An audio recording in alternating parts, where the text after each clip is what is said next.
வணக்கம். வீரயுக நாயகன் வேள்பாரி. தேவாங்கை கொண்டு வருதலுக்கான பேச்சுகள் அனைத்தும் பரம்பின் மீது படையெடுப்பதை பற்றிய பேச்சாகவே முடிகின்றன. அதுவன்றி வேறு வழிகளை பற்றி அக்கறையோடு விவாதித்தனர் முசுகுந்தரும் சூழ்கடல் முதுவனும். அதே கருத்துதான் திசைவேழருக்கும். ஆனால் இவர்களால் மாற்று வழியை சொல்ல முடியவில்லை. எனவே எல்லா உரையாடல்களும் இயல்பாக கருங்கைவாணனிடம் போய் முடிந்தன. கருங்கைவாணனும் புதிய வெற்பனும் குரல் உயர்த்தி பேசுவதற்கான வாய்ப்பை இவை வழங்கின. பாரி இவ்விலங்கை வைத்து என்ன செய்யப் போகிறான்? 4 ஆண்டுகளுக்கு ஒரு முறை கூடையிலிருந்து பழம் பொறுக்கத்தான் பயன்படுத்துவான் என்றால் அது எவ்வளவு பெரிய அறியாமை! நாம் அவனிடம் எடுத்து சொல்லலாம். இவ்விலங்கின் வலிமை கடலில்தான் இருக்கிறது. கடற்பயணத்தின் காற்றை வெல்லவும் கரையை சொல்லவும் ஆற்றல் கொண்ட ஒன்றை அதற்குரிய இடத்தில் பயன்படுத்துதலே முறை. இதனை உரியவர் மூலம் பாரியிடம் சொல்ல வைப்போம் என்று வாதிட்டார் முசுகுந்தர். உரியவர் என்றால் யார்? வழக்கம் போல அரசு அமைச்சர்களை அனுப்பாமல் பாரி பெரிதும் மதிக்கிற மனிதர்களை அனுப்பி வைப்போம். நீங்கள் யாரை சொல்கிறீர்கள்? கபிலர் போன்ற பெரும் புலவர்களை அனுப்பி பேசச் சொல்லலாம் என்கிறேன். பெரும்புலவர் கபிலர் எங்கிருக்கிறார் என்றே தெரியவில்லை. திருமணத்துக்கே இன்னும் வந்து சேரவில்லையே, அவரை எங்கு போய் தேடுவது? அது ஒன்றும் கடினமான செயல் அல்ல. நாம் நினைத்தால் அவரை கண்டடைந்து விடலாம். ஆனால் அதற்கு மாதக்கணக்கில் ஆகும். அதுவரை பொறுத்திருக்க முடியுமா? பேச்சின் போக்கு புதிய வெற்பனுக்கு பிடிக்கவில்லை. உரையாடல்களை பெரும்பாலான நேரங்களில் உணர்வுகளே முடிவு செய்கின்றன.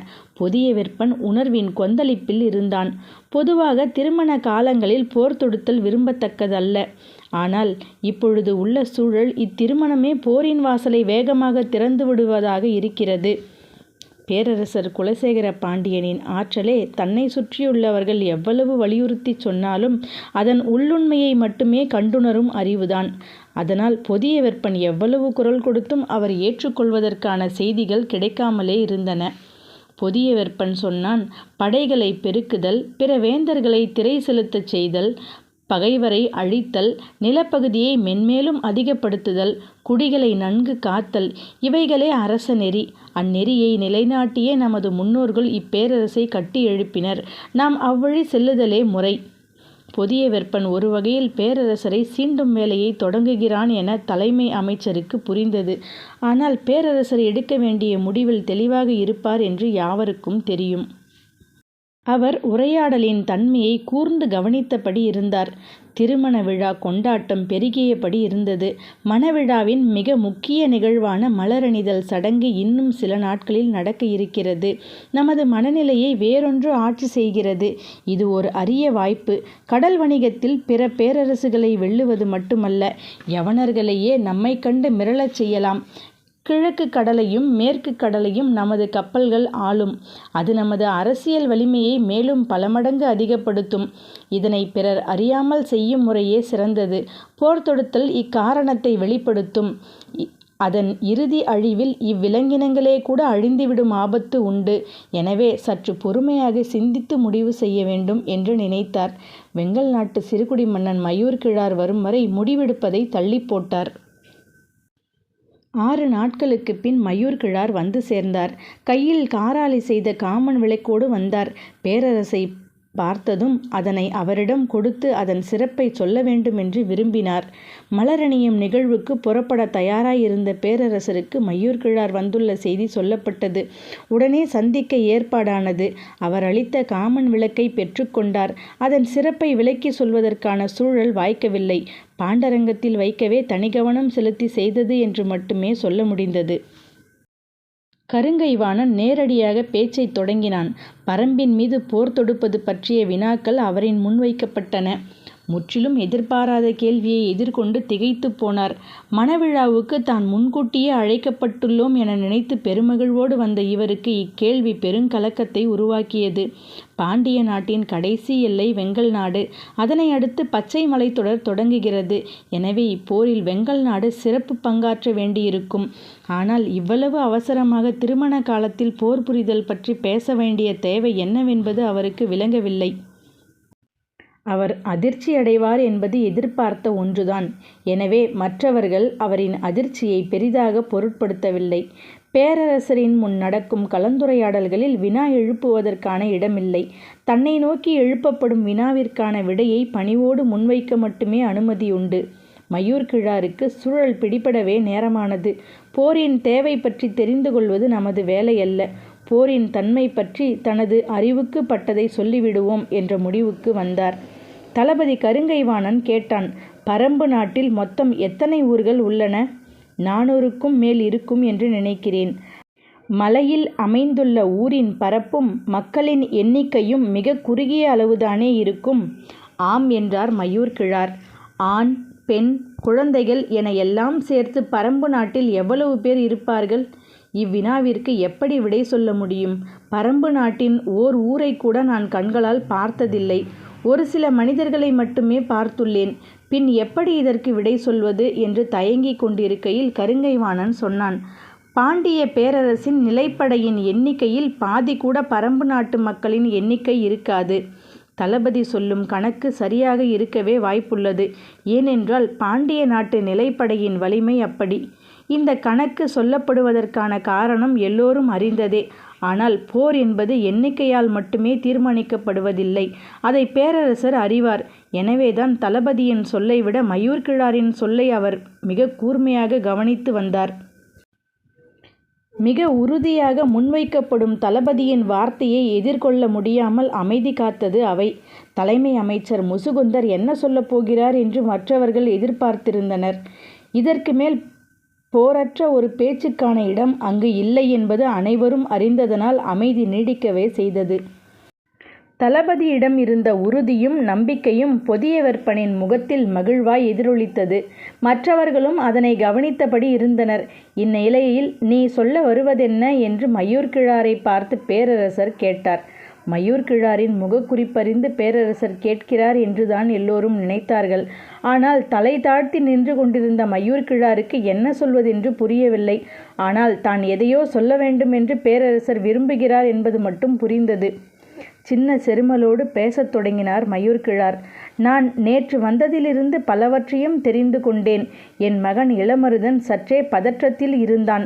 அழைத்து வந்த செவியனிடமும் விசாரித்தேன். ஆளுக்கு ஒன்றாய் சொன்னார்கள். ஆனால் அவர்கள் சொன்னதற்கும் உள்ளே நடக்கும் நிகழ்வுக்கும் எந்த தொடர்பும் இல்லை என்று முதலில் தோன்றியது. இப்பொழுதோ தொடர்பு இருக்கும் என தோன்றுகிறது. மயூர் கிழார் சொல்வது சற்றே குழப்பமாய் இருந்தது. நீ எதை சொல்ல வருகிறாய் என கேட்டார் முசுகுந்தர். மதம் கொண்ட யானையை நீங்கள் கையாண்ட முறையை என்றார் மயூர் கிழார். அதிர்ந்து போனார் முசுகுந்தர். பேரரசருக்கு தெரியாமல் நடந்த ஒன்றை இப்படி அவையில் போட்டு உடைத்து விட்டானே. எந்த மத யானை? என்ன நடந்தது? வியப்புற்ற குரலில் இருந்தது பேரரசரின் கேள்வி. முசுகுந்தர் நடந்ததை விளக்கிச் சொன்னார். திருமண காலத்தில் இப்படியொரு தீய நிகழ்வு தங்களுக்கு தெரிய வேண்டாம் என்பதால் இதனை சற்று மறைவாக விசாரித்து முடித்தோம் என்றார். எனக்கு தெரியாது என்று எப்படி நீ நம்பினாய் என கேட்டார் பேரரசர். பேரரசருக்கு தெரியாமல் இருக்க வாய்ப்பில்லை என்பதை நான் அறிவேன். ஆனால் இது ஒற்றர்களின் மூலம் மெல்லிய குரலில் உங்கள் காதுகளில் பட்டும் படாமலும் விழ வேண்டிய செய்தி என்று நான் நினைத்தேன். அதனால்தான் நான் உங்களிடம் தெரிவிக்கவில்லை. முசுகுந்தரின் விடை பேரரசருக்கும் அவருக்கும் இருந்த ஆழ்ந்த புரிதலை வெளிப்படுத்தியது. மற்றவர்கள் வியப்படைந்தனர். இதனை நினைவுபடுத்தியதன் மூலம் மயூர் கிழார் சொல்ல வரும் செய்தி என்னவென்பதுதான் முசுகுந்தருக்கு பிடிபடாமல் இருந்தது. மயூர் கிழார் கேட்டார். எத்தனை வீரர்களை கொண்டு அந்த மத யானையை மறிக்கச் செய்தீர்கள்? வீரர்கள் எண்ணற்றோர் முன்னும் பின்னுமாக ஆயுதங்களோடு சென்றனர். ஆனால் யாராலும் நெருங்க முடியவில்லை. அலங்கீரன் யானைகளின் குணங்களை கண்டறிவதில் தேர்ந்தவன். அவன்தான் இதற்கெனவே பயிற்சி பெற்ற 4 யானைகளை கொண்டு மோதி அதனை வீழ்த்தினான் என்றார் முசுகுந்தர். பேரரசரின் காதுகளுக்கு எது போகக்கூடாது என்று நினைத்தோமோ அந்த செய்தியை தானே சொல்ல வேண்டியதாகிவிட்டதே என்று மனம் கூசினார் முசுகுந்தர். யானையை குத்தி கொள்வதென்பது கொடும் நிகழ்வு. அது மணவிழா காலத்தில் நடந்ததென்பது பெரும் இக்கட்டை ஏற்படுத்தக்கூடியது. ஆனால் முசுகுந்தர் அந்நிகழ்வை விலக்கி கொண்டிருந்த இந்த கணத்தில் எல்லோரின் எண்ணமும் இதனை விட கொடுஞ்செயல் அரங்கேறும் போரின் மீதுதான் இருந்ததே தவிர மணவிழாவின் மீது இல்லை. மயூர் கிழார் சொன்னார். எங்களின் வெங்கல் நாட்டில் நடந்த நிகழ்வு ஒன்று. அப்பொழுது நான் இளைஞனாக இருந்தேன். எனது தந்தைதான் ஆட்சி நடத்தினார். நாட்டின் தலைநகர் இப்பொழுது இருக்கும் இடத்தில் கிடையாது. பச்சை மலையின் அடிவாரத்தில் இருந்தது. ஓர் அதிகாலையில் அரண்மனையின் பக்கத்தில் இருந்த சித்தூரிலிருந்து பெரும் கூச்சல் கேட்டது. என்னவென்று பார்க்கப் போன வீரர்கள் பதறியடித்து ஓடி வந்தனர். மத யானையொன்று ஊருக்குள் புகுந்துவிட்டது. கட்டடங்களை முட்டிச் சாய்க்கவும் மரங்களை பிடுங்கி எறியவுமாக இருக்கிறது என்றனர். தந்தை உடனே வீரர்களை அழைத்து கொண்டு அவ்விடம் சென்றார். நானும் உடன் சென்றேன். என் வாழ்வில் மறக்க முடியாத நாள் அது. அந்த யானையின் உயரமும் ஆவேசமும் இன்னும் என் மனக்கண்ணை விட்டு அகலவில்லை. அவ்வளவு ஆத்திரம் கொண்ட யானையை இன்று வரை நான் பார்த்ததில்லை. மத யானை முட்டி மரம் சாய்வதைத்தான் நான் கேள்விப்பட்டுள்ளேன். ஆனால் முட்டிய வேகத்தில் பெரும் மரங்கள் கூட நொறுங்கிச் சரிந்ததை அன்றுதான் பார்த்தேன். துதிக்கையில் மண்ணள்ளி வீசிக்கொண்டு அது திடுதிடுவென வந்த வேகம் இன்னும் எனக்குள் பேரச்சத்தை உண்டு பண்ணுகிறது. பெரும் பெரும் ஈட்டிகளோடும் வில் அம்புகளோடும் வீரர்களை துணிந்து முன்னகரச் சொன்னார் தந்தை. ஓசை எழுப்பும் மத்தளங்கள் இசைக்கப்பட்டன. ஆனால் அவ்யானை எதையும் பொருட்படுத்தவில்லை. வீரர்களின் ஆயுதங்கள் காற்றெங்கும் பறந்து கொண்டிருந்தன. ஒரு கட்டத்தில் இனி இந்த ஊரை காப்பாற்ற முடியாது என்று முடிவு செய்து எல்லோரும் அவ்விடம் விட்டு அகலுமாறு உத்தரவிட்டார். இவ்வுத்தரவுக்காக காத்திருந்த வீரர்கள் குதிரையை தாண்டி முன்னால் ஓடினர். எல்லோரும் அரண்மனைக்கு வந்த பின்புதான் சிந்தித்தோம். அந்த மத யானை இங்கு வந்தால் என்ன செய்வது? அரண்மனை கோட்டை திடமானதுதான். ஆனால் யானை முட்டலில் நொறுங்கிய மரத்தின் உறுதி இதற்கு இருக்காது. எனவே எப்பாடுபட்டாவது அதனை நெருங்க விடாமல் தடுக்க வேண்டும் என முடிவு செய்து முழு வீரர்களையும் அணிவகுக்க செய்த ஆயத்த நிலையில் இருந்தார் தந்தை. சித்தூரை சூறையாடிவிட்டு அது எங்களை நோக்கி வரத் தொடங்கியது. வீரர்களின் கால் நடுக்கத்தில் தரையே ஆடியது என்றுதான் சொல்ல வேண்டும். அது மனித ஓசை கேட்டு வெறியேறியபடி எங்கள் திசை நோக்கி திரும்பியது. இந்த காட்சியை பச்சைமலை குன்றின் மேல் இருந்த பெண்ணொருத்தி பார்த்து கொண்டே இருந்திருக்கிறாள். அவள் பரம்பு நாட்டுக்காரி. சித்தூரை சூறையாடிய யானை அடுத்துள்ள பெரிய ஊரினை நோக்கி நடக்கத் தொடங்கியதும் அவளுக்கு கவலை அதிகமாகியுள்ளது. ஏனென்றால் இங்கு மக்கள் கூட்டம் அதிகம், இழப்பு அதிகமாகிவிடும் என்று முடிவு செய்து அவள் வேக வேகமாக குன்றினை விட்டு கீழிறங்கியிருக்கிறாள்.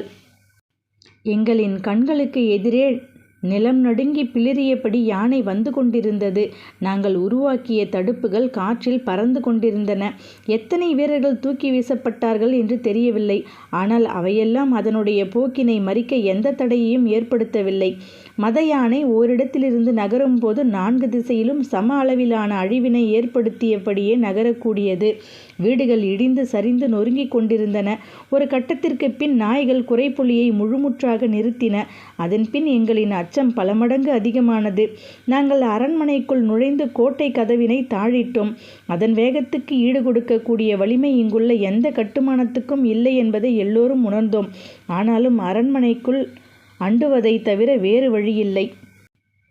நான் கோட்டையின் மேலேறி தந்தையின் அருகில் நின்று பார்த்தேன்.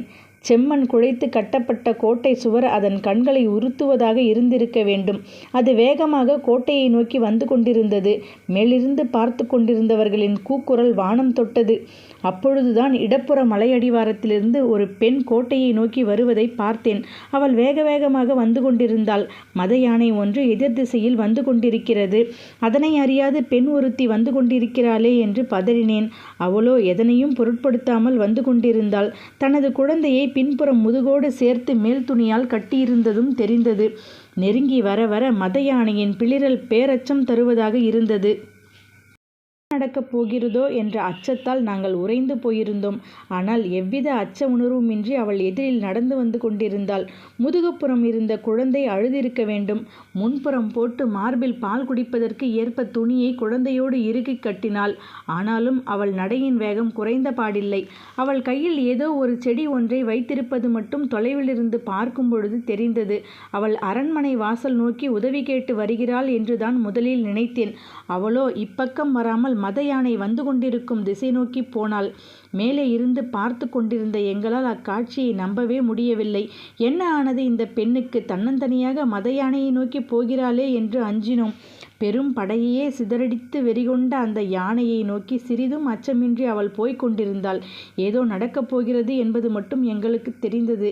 நாங்கள் இமைக்காமல் பார்த்து கொண்டிருந்தோம். அவள் கைகளில் இருந்த செடியை நீட்டியபடி மத யானையை நெருங்கி கொண்டிருந்தாள். அவளின் வேகம் அதிகமானபடி இருந்தது. மத யானையின் வேகம் குறைவது போல் இருந்தது. நாங்கள் உற்று பார்த்து கொண்டிருந்தோம். அதன் பிறகு நடந்தவைகளை எங்கள் வாழ்நாளில் மறக்க முடியாது.